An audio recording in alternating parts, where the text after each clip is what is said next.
morning, welcome back to Alan's Allotment. It's the 3rd of May 2023. No, it's not, it's the 3rd of June 2023. Absolutely beautiful again. And it's forecast to be like this until at least the middle of next week up here. This is very, very unusual for us. So much so, I'm going to spin you around and give you a little bit of an update. I've just arrived at the allotment and it's 7 o'clock in the morning. And the polytunnel doors have now been open all day, all night for at least the last 12 days. As you can see, the massive growth in here now. Unbelievable. Citrus trees are recovering. This one still hasn't yet. Strawberries, we've had loads and loads of strawberries off this. And you can see there's another couple ripening up here.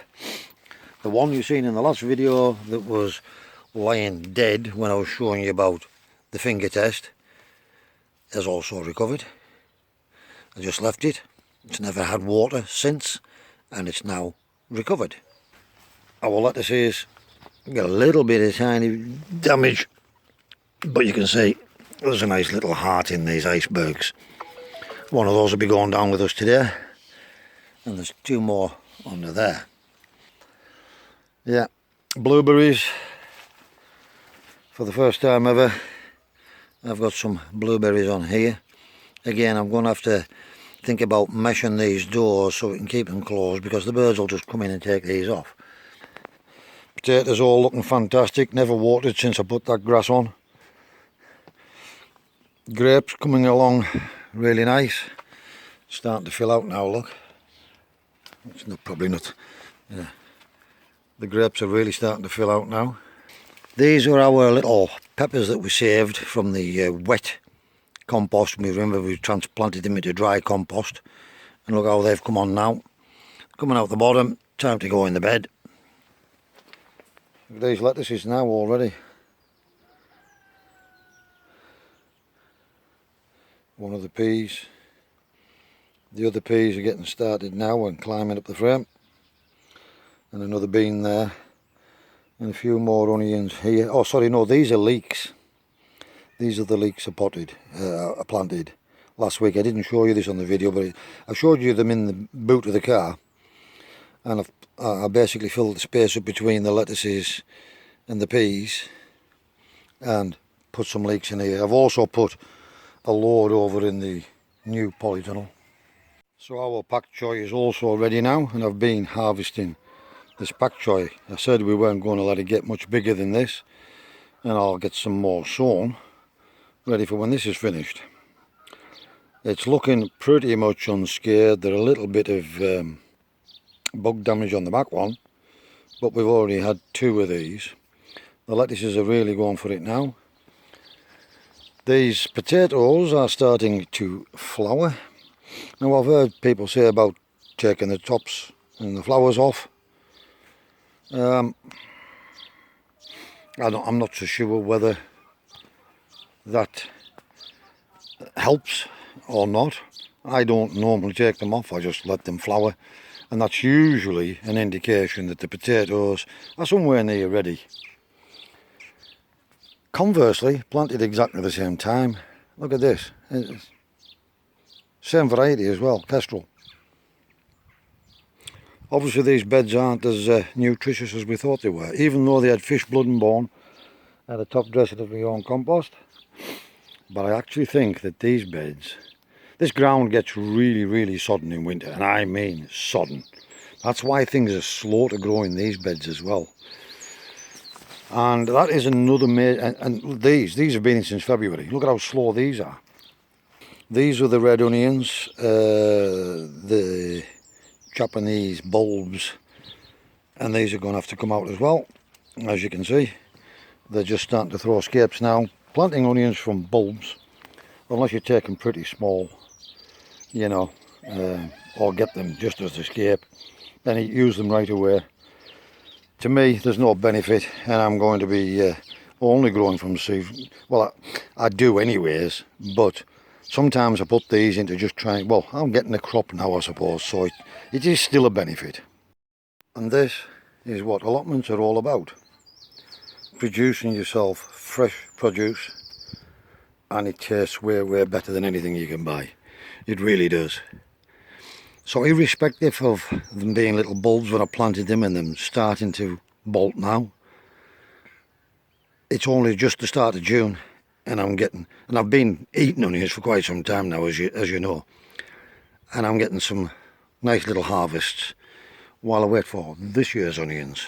Right, you may remember back in February I planted some potatoes in this bed, and I put this little frame round, which is PVC and fleece, and we put a lid on to start with, then we took it off, forgot to put it back on, and as a result this bed got absolutely soaking wet. So I've decided to harvest the 3 potatoes that did come up, thinking there would be nothing there, and these had the potential to be such a good harvest of potatoes. Another thing I noted whilst I was harvesting these, I thought, oh, sod it, they're doing nothing, I'm going to get this bed back for something else, it is really wet still down there. And this was a no-dig bed. We've just put cardboard down on top of weed and grass and a layer of compost and fish blood and bone. What I'm actually going to do is, because it's still not ideal, it's wet, and Jeff has been digging under there, Jeff the mole. Anybody who knows, been watching the videos, will know who Jeff is. And you can see possibly he's dug all this path up as well. Now that's you want to get moles as a rule when the ground is absolutely wet, and they actually do you a service, believe it or not, annoying as they are, in aerating your soil if it's too compacted. And I noticed he was digging in this bed as well. So I'm going to get the little rotavator out and I'm going to dig this bed.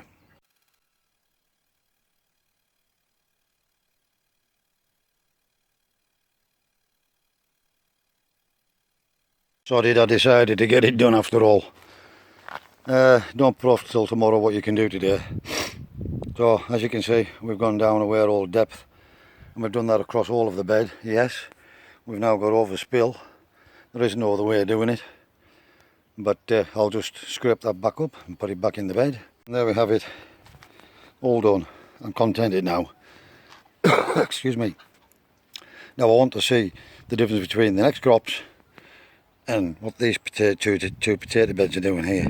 So it may be that I'm going to have to do, especially any beds where the veg is stunted, that I'm going to have to do this, because like I said, since I've done it with those ones, even before the polytunnel went up, the plants were done better in those. We dug those deep as well, about a foot deep, maybe more, from the ground level, and then we topped up with the compost near the 5-inch layer, same as this, build up as well. I'm pleased I didn't sell that little electric tiller. When I went no dig over here, I was going to sell the little electric tiller, and I'm so pleased I didn't. I thought, oh, it'll maybe come in handy one day and put it in the shed. And it just makes life so easy, it really does. I don't know if you noticed on the video, the tiller was actually bouncing up off the ground. That's because how hard the ground was underneath. And perhaps what I should have done with hindsight, the old adage, was to have dug it in the first place before we put compost on when we set those beds in the first place. But I was impatient, just went straight on top of the grass, weed and everything. Now, yeah. Now they have had fish blood and bone, and they have several bags of compost over 2 years, and some of my own compost as well. And I'm going to give that one another feed now that it's been dug, with some more fish blood and bone and maybe some cow manure as well, just to see if we can improve things a bit. But yeah, now don't go following everything that I'm doing on my videos. Wait and see the results first, because I'm in a pretty unique situation. And this allotment on top of the quarry where I am, the amount of rain that we get in winter and in summer even is the difference between my plot and yours. So don't go thinking, oh, Alan says don't water your plants and then all your plants are dead on you. Don't do as I do, or don't do as I say, do your own thing.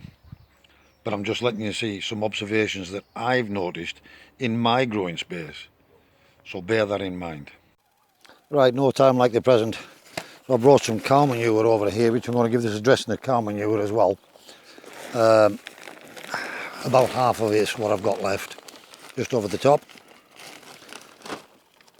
And I put the cow manure on the top, and a lot of people put it underneath or tickle it in.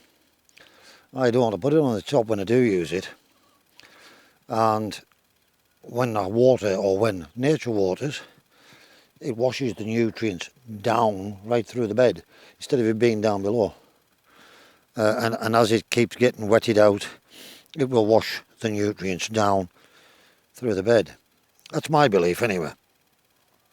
And this is just what I do. So I'm just giving a little thin coat of cow manure. So technically it won't be right on the top and dry out. I want to keep it moist so that it provides some goodness. So I'm going to put, as you're seeing, about a quarter of a bag and give it a nice thin layer all over the bed. Yes, it's clarty.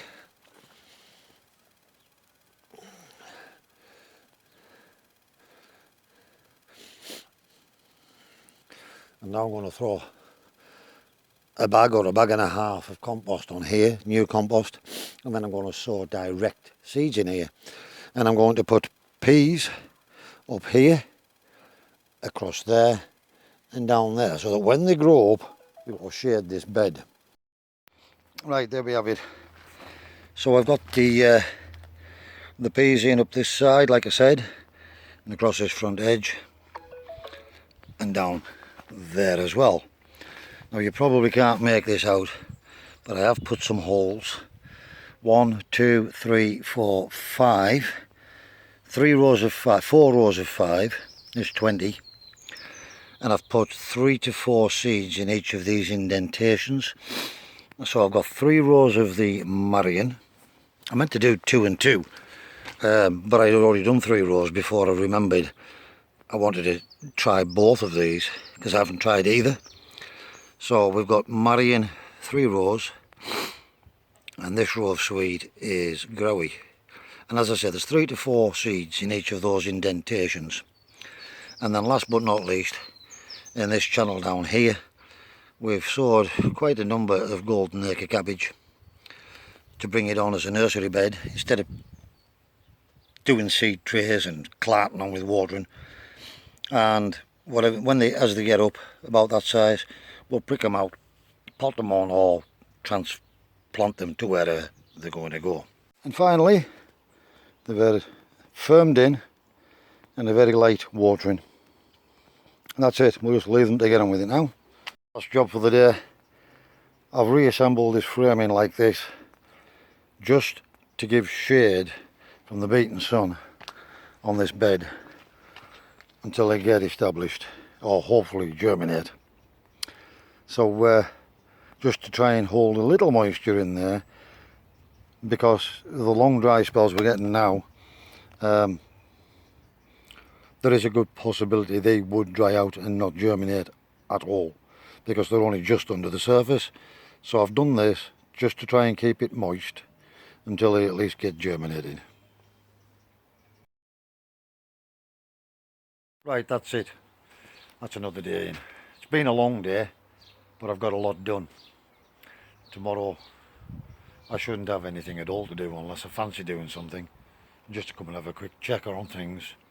But I've got a lot done today, so there may or may not be a video tomorrow.